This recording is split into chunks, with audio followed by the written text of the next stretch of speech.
पुत्र की उम्र 45 की होने जा रही थी। पिता उसे कोई भी स्वतंत्रता नहीं देते थे, तिजोरी की चाबी भी नहीं देते थे, किसी विचार को भी पूरी तरह रखने ही नहीं देते थे। बस काम करते रहो। पुत्र को बहुत अखरता था कि अगर मेरे पिता 15-20 साल और जी गए तो मैं तो कुछ स्वतंत्र व्यापार कर ही नहीं पाऊँगा। उसे बहुत गुस्सा आता था, बहुत आक्रोशित था वो। एक बार वह क्रोध फूट पड़ा और आपस में पिता पुत्र में बहुत तनातनी हो गई और इसी पर दोनों अलग अलग रहने लगे।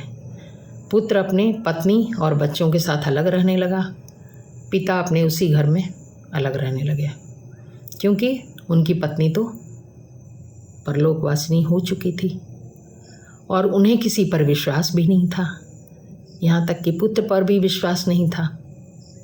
अकेले रहते थे, खुद से कुछ रूखा सूखा बनाते थे, चना चबैना खाते थे, कभी कभी भूखे भी रह जाते थे।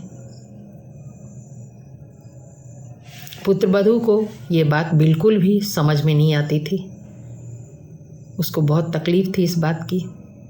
उसने इस चीज़ के लिए एक उपाय सोचा कि पति और बच्चे को भोजन करा के वह भेज देती थी और घर बंद करके फिर ससुर जी के घर जाकर उनके लिए भोजन बनाती और रात का भोजन बनाकर रखाती। बेटे को पता लग गया। उसने पूछा कि कब तक इतनी मेहनत करोगी, क्यों करती हो इतनी मेहनत?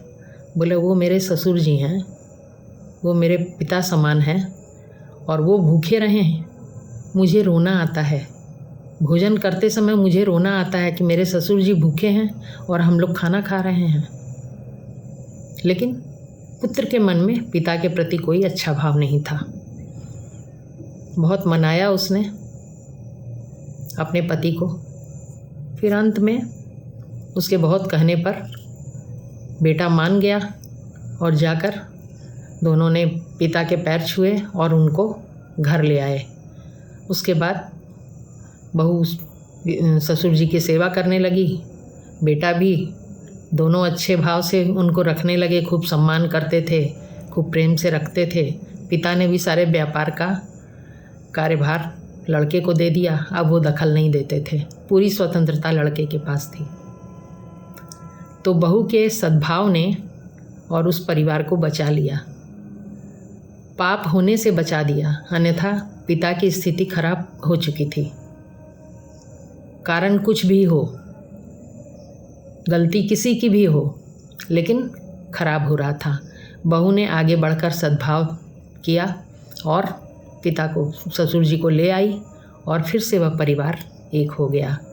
मन का मेल ही पारिवारिक जीवन का आनंद है।